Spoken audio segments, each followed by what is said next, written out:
So eto na mga Lodi, mainit-init na balita ito about dito sa Crypto.com. So may nagsasabi na insolvent ang Crypto.com, hindi makapagbayad ng utang katulad din ng FTX. Pero sabi-sabi lang naman yun. Kaya ang ginawa nila, nagpakita sila ng kanilang reserve, partial reserve pinakita nila para naman masabing meron talaga silang reserve para kung anytime mag-withdraw yung mga investors, kayang-kaya nilang suportahan or hindi i-stop or i-hold yung withdrawal. Ngayon, eto pa, sunod-sunod yung balita sa kanya, eto pa, na yung 20% ng kanilang asset sa kabuuan is ang token na Ino, Shiba Inu. So, yung shitcoin. So, dito na nagkakaroon ng hindi magandang image ng Crypto.com sa kanyang mga investors. Ngayon, may bagong balita ulit. 'Di ba? Sinabi ko na yung Crypto.com nagpakita ng kanilang partial reserve para makuha yung confidence ng mga investors. Ngayon, may na-find out ng isang investigator na bakit itong dalawang exchange nito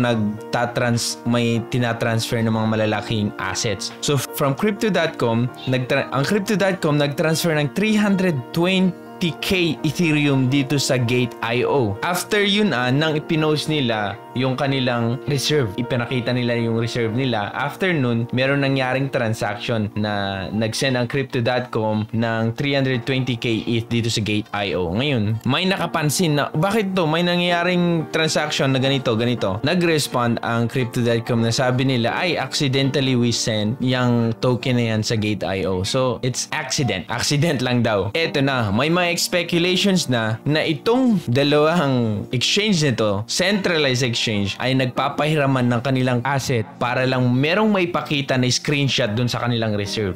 Yun na yung problema ngayon. Sabi-sabi pa lang ito, pero syempre, alam natin na ganyan yung mga nangyayari ngayon dito sa mga exchanges. Yung nangyari din sa FTX, okay, may nagsabi na nang hindi maganda about dun sa FTX. Ngayon, itong si Binance, winidraw niya yung kanyang investment sa FTT. Biglang bumulusok. Ngayon, lahat-lahat nagsi-withdrawan. Wala pala silang liquidity para supplyan yung mga withdraw ng mga tao. Doon nalaman na insolvent sila. Ngayon, kung lahat ng mga investors dito sa Gate.io at dito sa Crypto.com is mag-withdraw ngayon, meron ba silang pang-supply or meron ba silang liquidity? Oh, shoo! Natatakot ang mga tao ngayon, kanilang users. Bakit? Sa mga nangyayari, para lang mayroon kayong maipakitang proof of reserve, nagpapahiraman na kayo ng mga crypto coins. So, yun yung mahirap dito sa mga centralized exchange. Yun ang kaganda ng blockchain kasi nakikita mo yung mga transaction na nangyayari. Siyempre, deny yung mga nagdi-deny yung dalawang crypto exchange. Eto pa, bagong-bago ulit. Sino sa inyo yung nasa Kraken? Kraken CEO resign.